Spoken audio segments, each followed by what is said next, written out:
ဖိဟာဘယ်လား sorry နော်ဟာညီမလေးရေမပြီးသေးဘူးလားကွာလုံးဟာတင်တန်းလေးနောက်ကျနေဦးမယ်ကိုကြီးလည်းရုံးမှာမီတင်နေရှိတယ်ညီမလေးရေနောက်ကျလို့မရဘူးလာပါပြီကိုကြီးရဲ့ပြလာပါပြီဟောကြည်ဦးစပိန်လည်းတခြားမပြီးခဲ့ဘူးပွားနေရပဲဟာကိုကြီးကလည်းကိုညီမလေးမလုပ်ပေးချင်တော့ဘူးလားမဟုတ်ပါဘူးညီမလေးရေလုပ်ပေးရမှာပေါ့နော်ဖေဖေတို့မမီတို့မရှိတော့တွေကဒီညီမလေးတယောက်တည်းရှိတော့တာဟာယူကိုကြီးတယောက်တည်းဆောက်ရှောက်ပေးနေရတာနော်ကိုကြီးလုပ်ပေးရမှာပေါ့ပြီးတော့ညီမလေးကကိုကြီးဘွားကြီးသိပြီလားအဲ့ဒါကိုကြီးချစ်နေရတာမကြီးလှပါလားကြည့်လေလှတာပေါ့ဗျာဩလှတယ်ငါညီမလှဆုံးတကယ်ပြောတာငါညီမလေးလှဆုံးသွားမယ်နောက်ကျနေပြီကိုကြီးတို့ကိုကြီးဟိုကလေညနေကြလို့ရှင်ညနေကျရင်ထုံးစံတိုင်းကိုကြီးရုံးဝပြန်လိုက်ဝင်ကြုံမလေးညီမလေးရဲ့ဘာကြီးထုံးစံလို့လဲမဟုတ်ဘူးကိုကြီးရဲ့ညနေကြလို့ရှင်ညီမလေးတငယ်ချင်းနဲ့မိုးတော်စားကျင်လို့ကိုကြီးလိုက်ကြွေးမယ်လေညီမလေးအခုတလောနမည်ကြီးငယ်ဆိုင်ကိုကြီးတွေ့ထားတယ်ကိုကြီးလိုက်ကြွေးမယ်နော်ညနေကျကိုကြီးကလေညီမလေးရဲ့ခလေးမမဟုတ်တော့တာတခါတလေတငယ်ချင်းနဲ့သွားပြရစီအောင်နော်ကိုကြီးစိတ်မချဘူးလို့ညီမလေးတော်တယ်ကိုကြီးမပါဘဲနဲ့စိတ်မချဘူးညီမလေးရဲ့စိတ်ချပါကိုကြီးရဲ့တငယ်ချင်းနဲ့ပဲဥစားနော်လို့နော်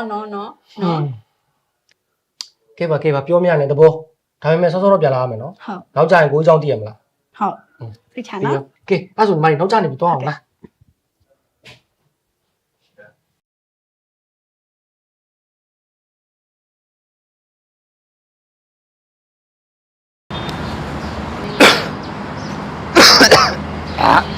ဖိဟာဘယ်လား sorry နော်ဘလို့စရိုက်တွေလည်းမသိဘူးကွာယွန်လိုက်တာ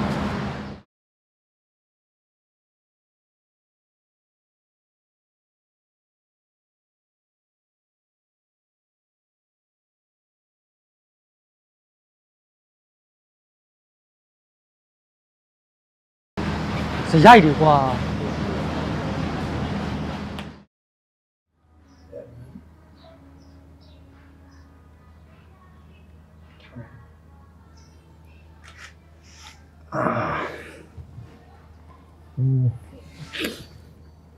ဟာ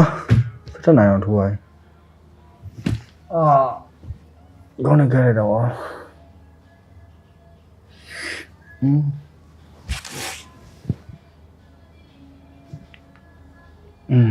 ဟေးပြောဟုတ်တယ်အခုမှနိုးတာ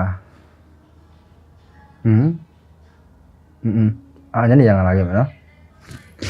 အေးပြောဒါမှနော်